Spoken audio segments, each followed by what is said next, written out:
Silencio. Good morning, BC! Here are your morning announcements. There'll be a mandatory preseason meeting for all players planning to try out for either JV or varsity boys tennis on Thursday, February 15th at 3 p.m. in room D103, Mr. Greco's room. Contact Coach Smith if you are unable to attend. This spring, VJ Cat will be performing the most classic of tragic love stories, Romeo and Juliet. While audition and rehearsals won't start until after the musical, there will be an interest meeting this Thursday, February 15th, after school in D206, Miss Edgar's room. If you want to be involved but can't make a meeting, don't worry, just drop by briefly or send Miss Edgar an email. Are you interested in state and government? Do you have outstanding leadership character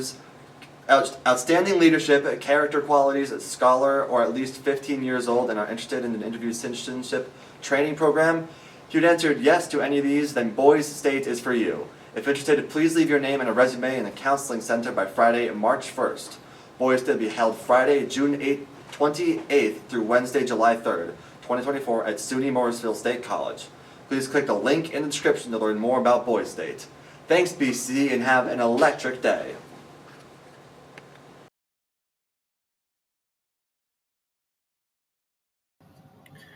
I shook up the world.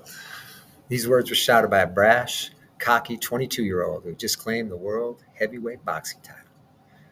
This is Mr. Guilfoyle. I'm delighted to feature one of my heroes, Muhammad Ali, aka the champ, the greatest. Ali, a boxer, activist, philanthropist, was born Cassius Clay in 1942 in Louisville, Kentucky. In 1960, a few weeks out of high school, he won the Olympic gold medal as a light heavyweight. The following year, he became close friends with Malcolm X, and his athletic endeavors were forever wedded with his work for racial equality and social justice. In 1964, Cassius Clay upset Sonny Liston to claim the heavyweight title, converted to Islam, and discarded what he called his slave name to become Muhammad Ali. He was fearless, funny, poetic, and an unrepentant self-promoter. I should be a postage stamp because that's the only way I'll ever get licked. I'm beautiful, I'm fast, I'm so mean I make medicine sick.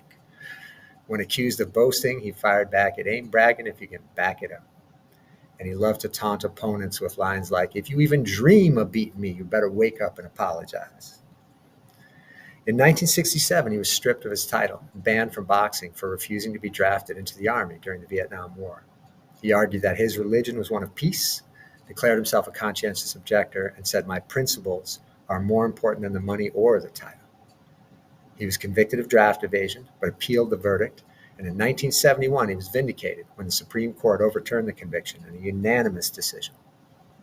Though past his prime, he won the heavyweight title for a second time in an improbable victory over an undefeated George Foreman in 1974. He remained committed to activism, and in 1978 campaigned against apartheid.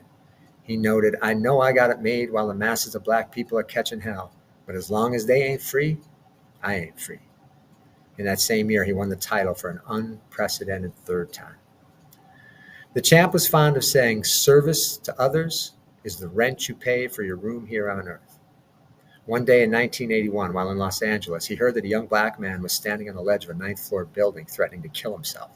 Ali raced to the scene in his car, went to the ninth floor, talked to the young man through the window, concluding with, "You are my brother. I love you." The distraught man climbed through the window to safety. In 1984, Ali was diagnosed with Parkinson's, but despite lack of control over his body, he remained a public figure, traveling the world, fighting for justice. In 1990, he negotiated the release of 15 U.S. hostages in Iraq. In 1993, he met Nelson Mandela. In 1996, visibly shaking, he lit the Olympic cauldron in Atlanta as 3.5 billion people watched worldwide in amazement, many, like me, through tears. A few days after the September 11th attacks, Ali went to Ground Zero to talk of peace and urged white Americans not to project their grief and outrage on the Muslim community.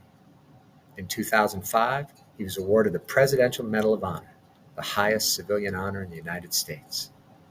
That same year, the Muhammad Ali Center opened in his hometown of Louisville, and although the champ died in 2016, through the center, his spirit continues to create change, pursue justice, and inspire greatness.